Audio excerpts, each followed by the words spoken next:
sistem perhitungan biaya berdasarkan proses.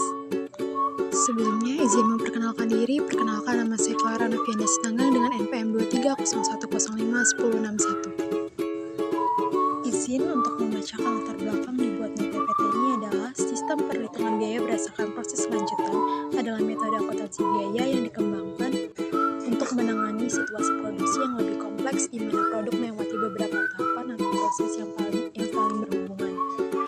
Dalam proses costing lanjutan, biaya dibebankan secara rinci pada setiap tahapan termasuk biaya bahan, tenaga kerja, overhead, sehingga setiap tahap mencerminkan biaya produksinya sendiri sebelum melanjutkan ke tahap berikutnya.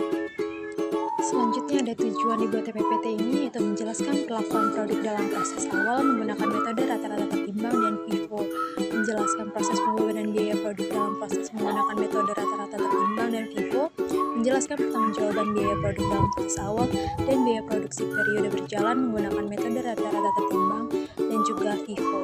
Dalam proses awal, perlu dilakukan pemrosesan lebih lanjut untuk menjadi produk jadi atau akhir yang akan ditransfer ke departemen berikutnya atau ke gudang produk jadi. Biaya yang melekat pada produk dalam proses awal yaitu biaya bahan, biaya tenaga kerja, dan biaya overhead pabrik, yang dimana biaya tersebut akan mempengaruhi perhitungan biaya baik total biaya maupun biaya per unit di departemen produksi yang bersangkutan. Selanjutnya ada metode rata-rata tertimbang, yaitu dalam tahapan proses produksi bagian metode rata-rata tertimbang tidak dibedakan antara produk yang berasal dari produk dalam proses awal dengan produk masuk proses pada periode berjalan. Hal ini berarti bahwa setiap elemen biaya produksi yang berasal dari produk dalam proses awal digabungkan dengan elemen biaya produksi yang berasal dari periode berjalan. Metode rata-rata tertimbang dibedakan menjadi dua, yaitu ada di departemen pertama dan di departemen lanjutan. Contoh soalnya, PT Metal Selaras sebagai perusahaan yang bergerak dalam bidang pembuatan baut dan mur UNC dengan ukuran 1/4x3,5. Proses produksi dilakukan berurutan dengan melalui dua departemen utama, yaitu Departemen Pengolahan dan Pengemasan. Dari data yang disajikan, ditanyakan untuk ayat jurnal yang diperlukan untuk mencatat transaksi tersebut dan laporan biaya pokok produksi dari Departemen Pengolahan dan Departemen Pengemasan dalam bulan Maret 2019.